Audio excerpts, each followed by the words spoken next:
At this point, it isn't clear that anything would actually shock us about the Trump riots, but we have now learned something that is sort of shocking about the attempt to steal the election from Joe Biden by Donald Trump.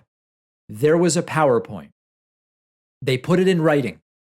This was happening at the highest levels of the Trump administration. The plan was extensive, the plan was specific and detailed, and they actually implemented certain elements of the plan, of course, not succeeding in actually stealing the election.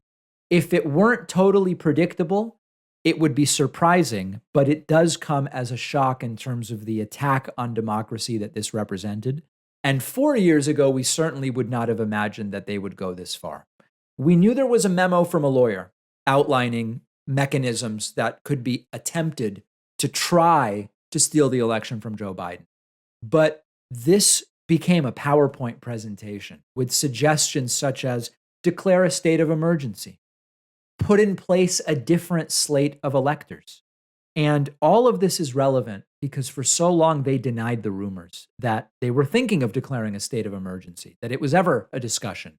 So, what this all is about is a PowerPoint presentation obtained by the House committee investigating the Trump riots. The PowerPoint is called Election Fraud, Foreign Interference, and Options for January 6th.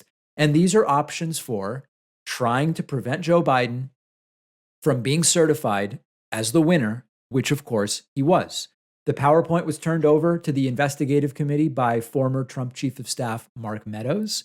It is real and it is spectacular. Here are some slides from it. And of course, all the rumors were true. They denied it all.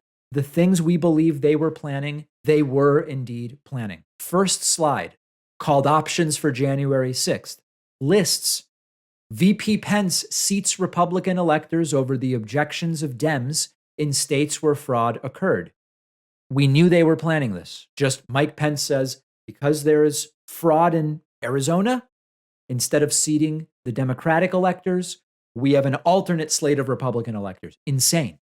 Insane. Second option, VP Pence rejects electors from states where fraud occurred, causing the election to be decided by the remaining electoral vote. So the idea there is if you just take off the table some of the electors, instead of needing 270, now maybe you only need 230 or 210 or whatever. The idea is you take enough states off the table that Trump's actual electors that he did win are more than 50%. That was the second option. Third option, VP Pence delays decision to allow for vetting and counting of legal paper ballots. The idea being, well, they would say a ton of these are not legal and throw them out.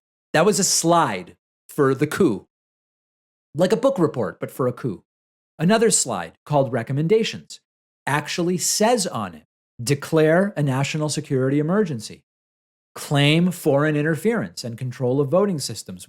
Remember, they denied that there was even a vulnerability to foreign actors back in 2016. Now, all of a sudden, they want to use it. Here it was, let's use it ourselves to steal the election. And then third recommendation, declare electronic voting in all states invalid. They denied they were thinking about this stuff, and it is on the PowerPoint. In another slide called Summary of Domestic Voter Fraud, they list all of the things that they eventually did trot out. Now, this stuff they tried, okay? Double voters, people voted twice, dead voters, that one we spent a lot of time debunking. Non-citizen voters, they can't even register to vote.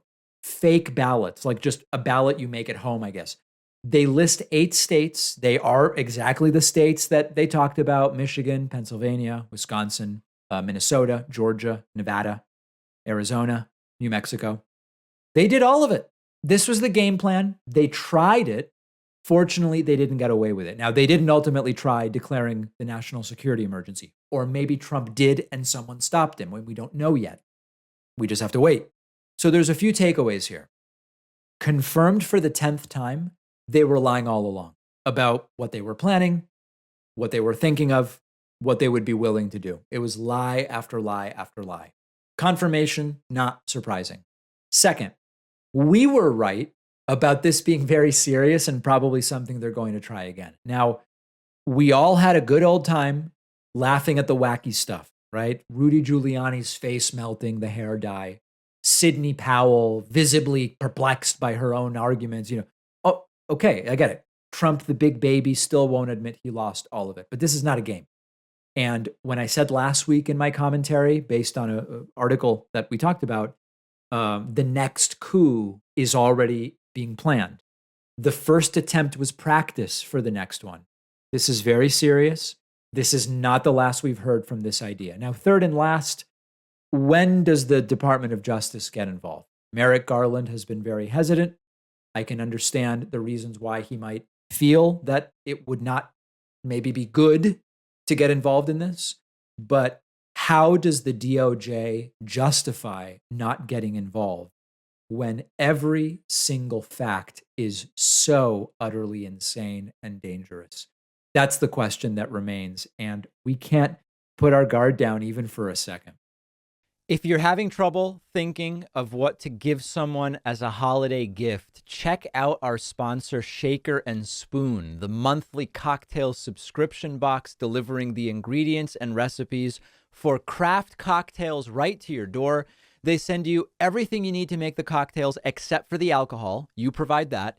It comes with a really nice recipe card, easy to follow. My most recent Shaker and Spoon cocktail creation was called the Capri Crush. It's a Campari and gin drink with spiced orange grapefruit cordial and Dash Fire orange bitters. Delicious. Mine turned out great. I know nothing about mixing drinks. Neither do most of my friends. But with my Shaker and Spoon cocktails, I ended up looking like I knew something about it, which is good. It's very good for my cred. You don't have to go to a crowded bar to enjoy an excellent cocktail. Shaker and Spoon lets you do it all at home. Great for date nights. Makes a perfect gift, and you'll get $20 off when you use the promo code Pacman at checkout. Go to shakerandspoon.com/Pacman, and the link is down below.